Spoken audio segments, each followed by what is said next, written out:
नमस्कार दोस्तों, स्वागत है आपका जीके लाइव पाठशाला में। उत्तर प्रदेश पुलिस भर्ती के लिए हम लोग घटना चक्र का 2 सीरीज कवर कर रहे हैं।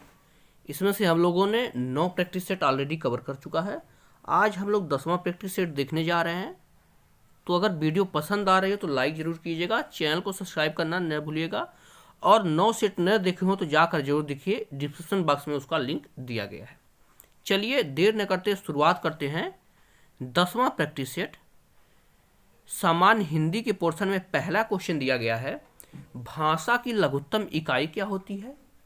जवाब हो जाएगा आपका ऑप्शन ए, शब्द होती है भाषा की लघुत्तम इकाई। अगला क्वेश्चन दिया गया है, हिंदी भाषा के उद्भव और विकास का सही क्रम चुनिए। तो इसका जवाब है, सबसे पहले जो है संस्कृत थी, जो कि हिंदी की आदि जननी कहलाती है। ध्यान दीजिए, एक क्वेश्चन भी पूछा जाता है। तब पाली आई, तब प्राकृतिक आई, तब जो है अपभ्रंश आई, उसके बाद जो है हिंदी बोली आई। तो हिंदी की जननी की बात करते हैं तो आज यहाँ पर अपभ्रंश हो जाता है, और आदि जननी की बात करते हैं तो यहाँ पर संस्कृत हो जाता है।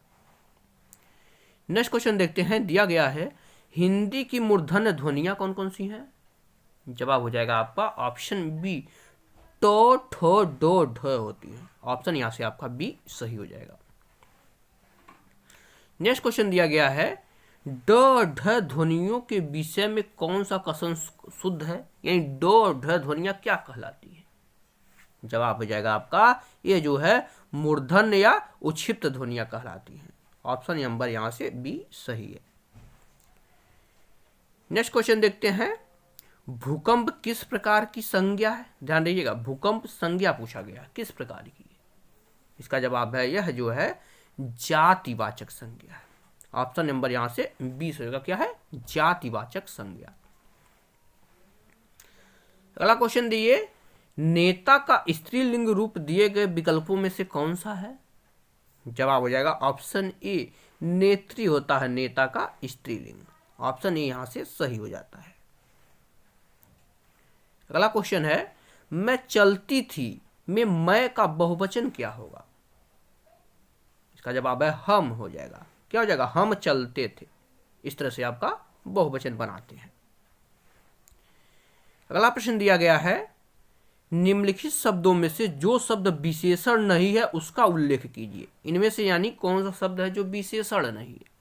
तो मानस शब्द जो है यह विशेषण नहीं है।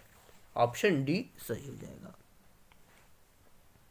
अगला प्रश्न है, प्रतिदिन किस प्रकार का क्रिया विशेषण है?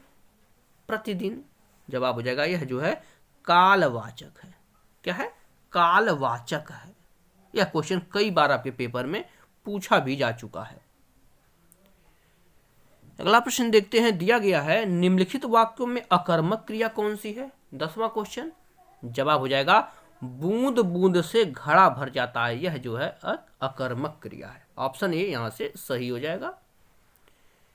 अगला क्वेश्चन दिया गया है, मां ने बाजार से कपड़ा खरीदा। रेखांकित शब्द का कारक बताना है आपको। 11वां प्रश्न। जवाब हो जाएगा यह जो है कर्म कारक है। क्या है? कर्म कारक है। मां ने बाजार से कपड़ा खरीदा। अगला क्वेश्चन देखते हैं, वह आई होगी तो मेरी चिट्ठी उसे दे देना। कौन सा काल है? आई होगी तो मेरी चिट्ठी दे देना। जवाब हो जाएगा यह जो है संभाव्य वर्तमान है, क्योंकि संभावना दर्शाया जा रहा है। आई होगी तो, इस तरह से संभावना दिखाया जा रहा है। अगला क्वेश्चन देखते हैं, निम्नलिखित में से कौन सा भाववाच्य का उदाहरण है? 13वां प्रश्न। जवाब हो जाएगा धूप में चला नहीं जाता। यह जो है भाववाच्य का उदाहरण है। क्या? धूप में चला नहीं जाता। नेक्स्ट क्वेश्चन देखिए, दिया गया है, आहा आप आ गए। वाक्य में आहा शब्द क्या है? जवाब हो जाएगा यह जो है अव्यय है। क्या है? अव्यय है। ऑप्शन यहां से सी आपका सही हो जाता है। अगला प्रश्न, निम्नलिखित में से गीध का तत्सम रूप कौन सा होगा? गीध का तत्सम पूछा गया है।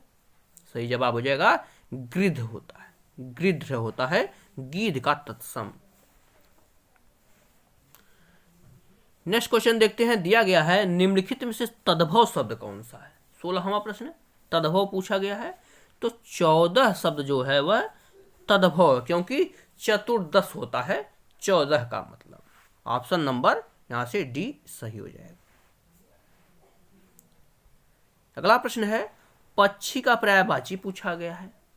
पक्षी का जवाब हो जाता है द्विज होता है, खग होता है, द्विज होता है, ये सब जो है पक्षी के पर्यायवाची होते हैं।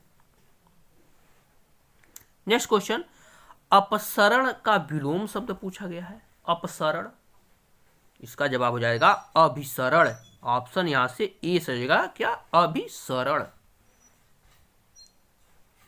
अगला प्रश्न दिया है, निम्नलिखित में से असंगत यानी विलोम शब्द युग्म कौन सा है? 19 नंबर का क्वेश्चन। इसका जवाब है ऑप्शन सी, शाश्वत मतलब सदैव। यह जो है गलत सुमेल है, क्योंकि घात का प्रतिघात होता है, पसारण का जो है संकुचन होता है, और खग का मृग होता है। नेक्स्ट क्वेश्चन, इनमें से कौन सा शब्द मद का समानार्थी नहीं है? नहीं की यहां बात हो रही है। जवाब हो जाएगा शिथिल शब्द जो है यह मद का समानार्थी नहीं होता है। अगला क्वेश्चन दिया गया है, निम्न विकल्पों में से अनेकार्थी शब्द समूह की पहचान कीजिए। उन्हें चिन्हित करना है, यानी एक शब्द के अनेकार्थी सभी कौन कौन से हैं इसमें। जवाब हो जाएगा आपका ऑप्शन बी, अंग, अवयव, अंश, शरीर, ये सब जो है शरीर का जो है अनेकार्थी शब्द सभी के सभी हैं। ऑप्शन यहां से बी सही है। अगला प्रश्न देखते हैं, दिया गया है, राज्य द्वारा निकाला गया आधिकारिक आदेश वाक्यांश के लिए एक शब्द कौन सा है? जो है आधिकारिक आदेश होता है किसी राज्य द्वारा जो दिया जाता है, उसके बारे में पूछा गया है, तो उसे जो है अध्यादेश कहते हैं। क्या कहते हैं? अध्यादेश। नेक्स्ट क्वेश्चन, वह राजकीय धन जो किसानों को सहायतार्थ दिया जाता है, उसके लिए उचित शब्द क्या होता है? यानी किसानों को दी जाने वाली सहायता राशि क्या कहलाती है? जवाब हो जाएगा आपका, उसे जो है तकाबी बोलते हैं। यह जो है इसे जो है इंपॉर्टेंट में रखिएगा, यह आपके पेपर में छपने वाला है। क्या बोलते हैं? तकाबी। अगला प्रश्न दिया गया है, नीचे दिए गए वाक्य के लिए सही मुहावरा बताएं। दिया गया है, युवकों को, फिर खाली स्थान है, होने पर ही विवाह करना चाहिए। तो युवकों को क्या होने पर विवाह करना चाहिए? जवाब है ऑप्शन सी, युवकों को अपने पैरों पे खड़ा होने पर ही विवाह करना चाहिए। नेक्स्ट क्वेश्चन, का बरखा जब कृषि सुखाने, ध्यान रखिएगा, का बरखा जब कृषि सुखाने तब कहा जाता है जब कोई क्या होता है? सही जवाब हो जाएगा आपका ऑप्शन नंबर यहां से ए से रहेगा, जब कोई काम समय पर न हो तब यह जो है कहावत कही जाती है। नेक्स्ट क्वेश्चन, द्रौपदी का चीर का अर्थ क्या है? तो सिंपल सी बात है आपका, कभी समाप्त न होना। द्रौपदी का चीर मतलब क्या होता है? कभी समाप्त न होना। ऑप्शन यहां से सी सही हो जाएगा। अगले प्रश्न की तरफ बढ़ते हैं, तब तक प्लीज आप लोग एक बार वीडियो को लाइक जरूर कर दीजिएगा। मनुजात और मनुजाद का अर्थ बताइए। देखिए, त और द में अंतर पूछा गया है, मनुजात और मनुजाद में अंतर बताना है। इसका जवाब हो जाएगा, मनुजात मतलब होता है मानव और मनुजाद मतलब होता है राक्षस। ध्यान रखिएगा, ऑप्शन यहां से सी है और इसे इंपॉर्टेंट क्वेश्चन में रखिएगा, ये आपके पेपर में आ सकता है। अगला क्वेश्चन है, परिक्रमा में उपसर्ग कौन सा है? 28 नंबर का प्रश्न। जवाब हो जाएगा आपका ऑप्शन डी, परि उपसर्ग है। क्या है? परि उपसर्ग। अगला प्रश्न दिया गया है, आहट, आवट, ध्यान रखिएगा, क्या? आहट, आवट, आस आदि किस प्रकार के तदित प्रत्यय हैं? इसका जवाब हो जाएगा आपका ऑप्शन सी, यह जो है भाववाचक तदित प्रत्यय है। तदित प्रत्यय और कृदंत प्रत्यय दोनों को ध्यान में रखिएगा, कभी इसका जो है परिभाषा भी पूछ लेता है। अगला प्रश्न, अन्यायन्य, ध्यान रखिएगा, अन्यायन्य का संधि विच्छेद पूछा गया है। 30 नंबर का प्रश्न है। जवाब हो जाएगा अन्य धन अन्य होता है, और यह जो है अव्ययी भाव समास का उदाहरण है। ये समास में भी क्वेश्चन पूछा जाता है। नेक्स्ट क्वेश्चन, इत्यादि शब्द में कौन सी संधि है? 31 नंबर का प्रश्न है। जवाब हो जाएगा यण संधि है। क्या है? यण संधि। ऑप्शन यहां से ए सही हो जाएगा। अगला प्रश्न है, गुरुदेव शब्द में समास कौन सा है? जवाब हो जाएगा कर्मधारय समास है गुरुदेव शब्द में। ऑप्शन यहां से आपका डी सही हो जाता है, कर्मधारय समास।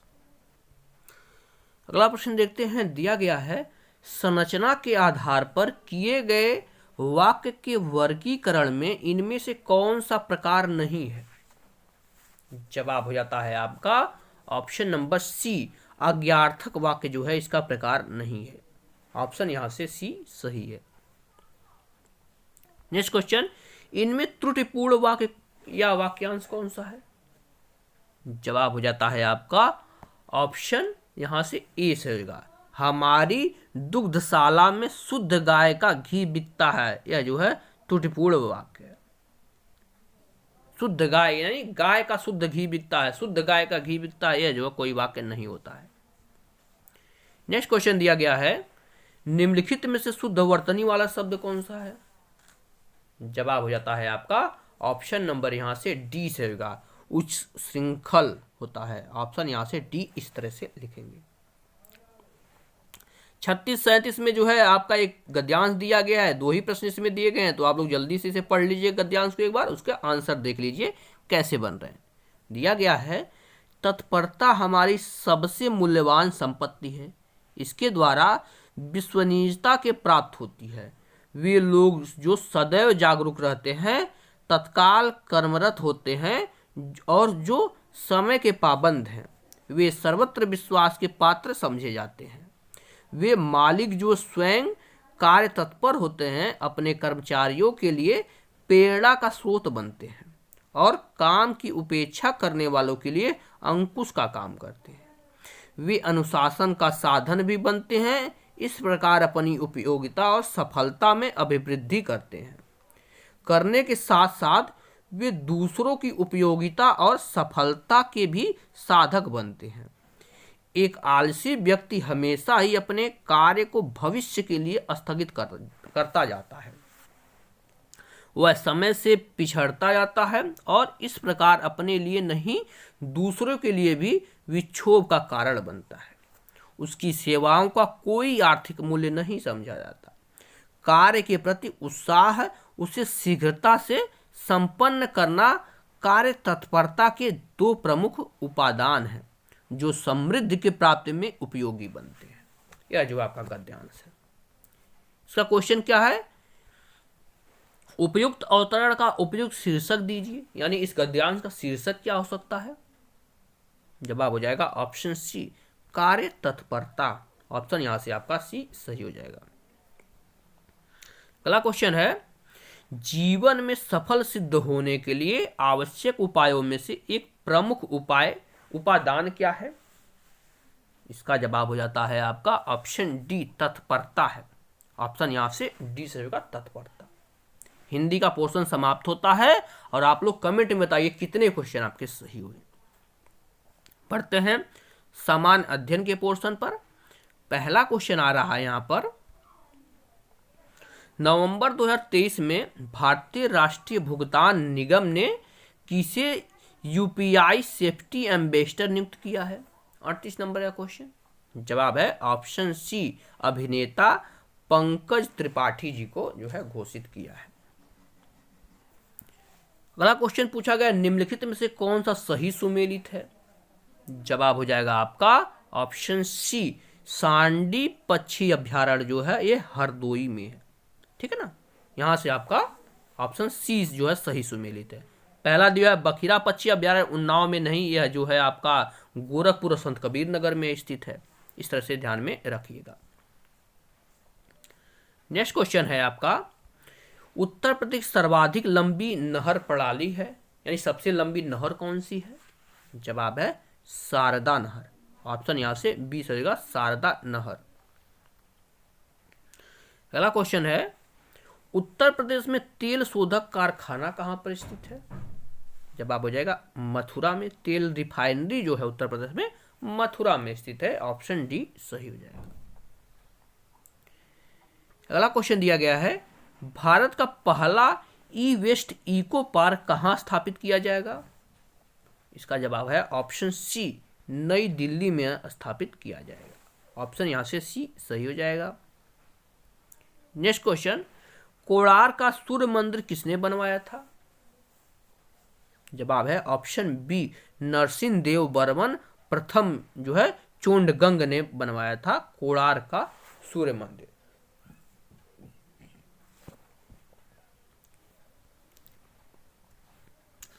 अगला प्रश्न, किस रंग के प्रकाश की तरंग दर सबसे कम होती है? देखिए कम की बात किया गया है, कहीं अधिक पूछ लेता है, कहीं कम पूछ लेता है। जवाब हो जाएगा ऑप्शन बी, बैंगनी रंग के जो है प्रकाश की तरंग दर सबसे कम होती है। अगला प्रश्न है, मानव शरीर संरचना में कौन सी दूसरे सबसे बड़ी ग्रंथि होती है? जवाब है ऑप्शन सी, अग्नाशय जो होती है दूसरी सबसे बड़ी ग्रंथि होती है। नेक्स्ट क्वेश्चन देखते हैं, 18वीं उत्तर प्रदेश विधानसभा में कुल महिला सदस्यों की संख्या कितनी है? यह भी इंपॉर्टेंट क्वेश्चन है। जवाब हो जाएगा आपका ऑप्शन नंबर यहां से बी, कुल 27 महिला है, माफ कीजिए 47 महिला है। नेक्स्ट क्वेश्चन, धर्म आदि के आधार पर भेदभाव निषेध भारत के संविधान के अनुच्छेद 15 की बात हो रहा है, एक मूल अधिकार है जिसे कितने अधीन वर्गीकृत किया गया है, यानी किसके अधीन यह आता है? सही जवाब हो जाएगा आपका ऑप्शन डी, यह जो है समता के अधिकार के अंतर्गत आता है। नेक्स्ट क्वेश्चन, उत्तर प्रदेश के किस शहर में पागल बाबा मंदिर स्थित है? सही जवाब हो जाता है आपका ऑप्शन ए, यह वृंदावन में स्थित है पागल बाबा मंदिर। नेक्स्ट क्वेश्चन, स्कर्वी रोग किस विटामिन की कमी के कारण होता है? इसका जवाब हो जाता है आपका ऑप्शन डी, विटामिन सी की कमी से जो है स्कर्वी रोग होता है। ऑप्शन यहां से डी आपका सही हो जाएगा।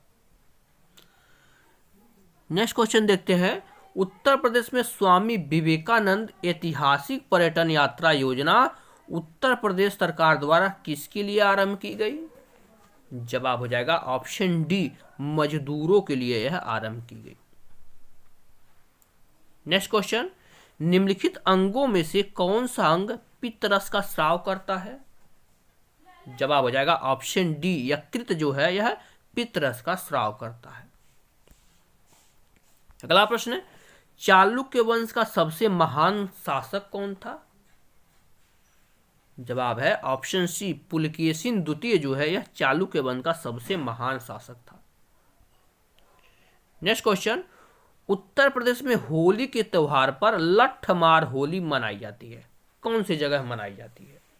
तो आपका जवाब हो जाता है ऑप्शन ए, जो है बरसाना की लठमार होली जो है सबसे प्रसिद्ध है। ऑप्शन ए सही हो जाएगा।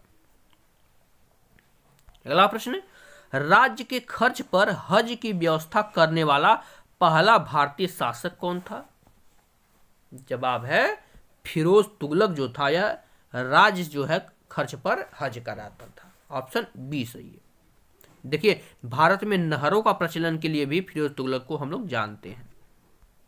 नेक्स्ट क्वेश्चन, बांग्लादेश की स्थापना कौन से वर्ष में हुई थी?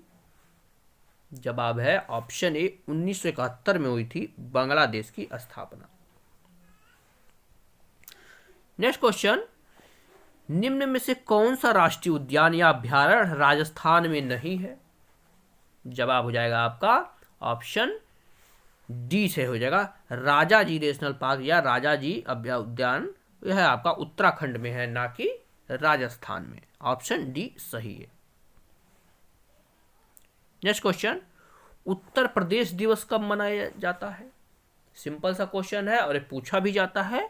जवाब हो जाएगा 24 फरवरी को मनाया जाता है, माफ कीजिए 24 जनवरी को मनाया जाता है उत्तर प्रदेश दिवस। अगला प्रश्न, निम्नलिखित में से किसके पास भारतीय सुरक्षा बलों पर सर्वोच्च कमान प्राप्त है?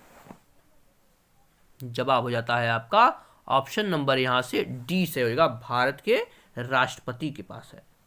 ऑप्शन यहां से डी सही। अगला प्रश्न, लोकसभा आयोजित करने के लिए अपेक्षित गण पूर्ति कितना होती है, यानी कोरम कितना होता है लोकसभा आयोजित करने के लिए?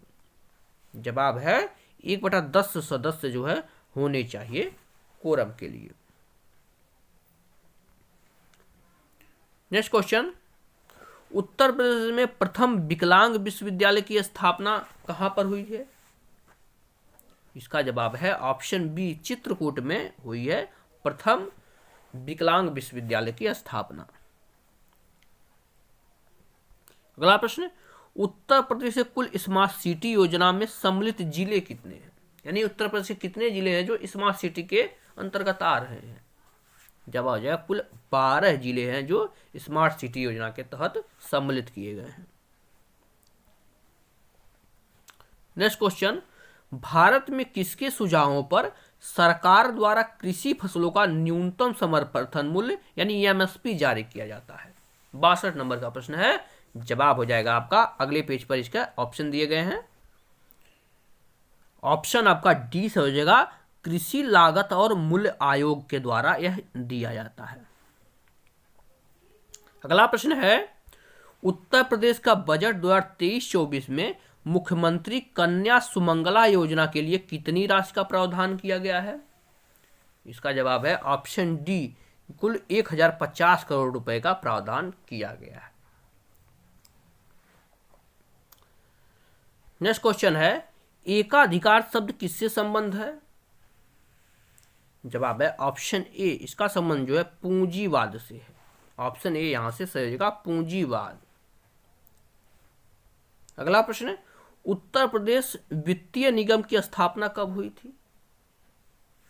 सही जवाब आपका ऑप्शन डी, 1954 में हुई थी उत्तर प्रदेश वित्तीय निगम की स्थापना। बढ़ते हैं अगले प्रश्न की तरफ। दिया गया है, डेंगू बुखार किस रोगवाहक द्वारा संचरित होता है? जवाब हो जाएगा ऑप्शन ए, जो है एडीज एजिप्टी के द्वारा जो है फैलता है। ऑप्शन ए सही हो जाएगा। नेक्स्ट क्वेश्चन, दो नदियों के बीच उपजाऊ भूमि को क्या कहते हैं? यह जो है कई बार पूछा गया है। सही जवाब हो जाता है आपका ऑप्शन नंबर सी, दोआब बोलते हैं, जैसे गंगा यमुना का दोआब। ऑप्शन यहां से सी सही हो जाएगा। अगला प्रश्न दिया गया है, कौन सा पर्वत हिमालयी श्रृंखला का अंग नहीं है? जवाब है आपका अरावली पर्वत है, यह जो है आपका हिमालय का अंग नहीं है। बाकी नंदा देवी, कामेट, काराकोरम जो है हिमालय का ही एक अंग है। नेक्स्ट क्वेश्चन है, उत्तर प्रदेश में कोयला के भंडार कहां पाए जाते हैं? इसका जवाब है आपका ऑप्शन सी, सिंगरौली क्षेत्र में जो है कोयला के भंडार पाए जाते हैं। नेक्स्ट क्वेश्चन, भारतीय मानक समय किस रेखांश पर अपनाया जाता है? तो आप लोग पता है भारतीय मानक समय जो है 82.5 अंश पूर्वी देशांतर पर माना जाता है। ऑप्शन बी सही हो जाएगा। अगला प्रश्न दिया गया है यहां पर, भारत में सिविल सर्विसेज का सूत्रपात निम्नलिखित में से किसने किया? जवाब हो जाएगा लॉर्ड कॉर्नवालिस ने। ऑप्शन बी से होगा लॉर्ड कॉर्नवालिस। नेक्स्ट क्वेश्चन है, प्रधानमंत्री राष्ट्रीय बाल पुरस्कार 2022 से सम्मानित उत्तर प्रदेश के बच्चों में से कौन शामिल है? जवाब हो जाएगा उपयुक्त सभी को मिला है प्रधानमंत्री राष्ट्रीय बाल पुरस्कार 2022। इसमें जो है अभिनव कुमार चौधरी हैं, जिया राय हैं और चंद्रधारी सिंह चौधरी हैं। तो आपका हो जाएगा option D. Next question, Bangladesh मुक्ति दिवस कब मनाया समाप्त हुआ? माफ कीजिए, दिया है बांग्लादेश मुक्ति युद्ध कब समाप्त हुआ? जवाब है आपका 16 दिसंबर 1971। तो जो है बांग्लादेश का स्थापना दिवस भी 1971 में ही मनाया जाता है। नेक्स्ट क्वेश्चन की तरफ बढ़ते हैं। दिया है किस वर्ष भारत में बैंकों का राष्ट्रीयकरण किया गया? जवाब हो जाता है आपका ऑप्शन डी, 1969 में किया गया। ऑप्शन यहां से डी सही है। अगला प्रश्न है, नवंबर 2023 में टेनिस पुरुष वर्ग की सबसे प्रतिष्ठित टीम प्रतियोगिता डेविस कप 2023 के फाइनल में इटली ने किस देश को पराजित कर खिताब जीता? तो डेविस कप जो है इस बार कौन जीता है? जवाब हो जाता है आपका ऑप्शन डी, ऑस्ट्रेलिया ने जीता है। ऑप्शन यहां से डी सही हो जाएगा। तो इस तरह से हमने जो है 10वां प्रैक्टिस सेट भी समाप्त कर लिया है। और जो है मैथ और रीजनिंग के लिए आप लोग टेलीग्राम चैनल ज्वाइन करेंगे, वहां से आपको पूरा का पूरा मैथ और रीजनिंग भी आपको मिल जाएगा। टेलीग्राम का लिंक डिस्क्रिप्शन बॉक्स में दिया गया है। पूरा का पूरा प्रैक्टिस सेट हमने समाप्त कर लिया है। वीडियो अगर पसंद आ रही हो तो लाइक जरूर कीजिएगा, चैनल को सब्सक्राइब करना न भूलिएगा। मिलते हैं नेक्स्ट लेक्चर में, तब तक के लिए धन्यवाद।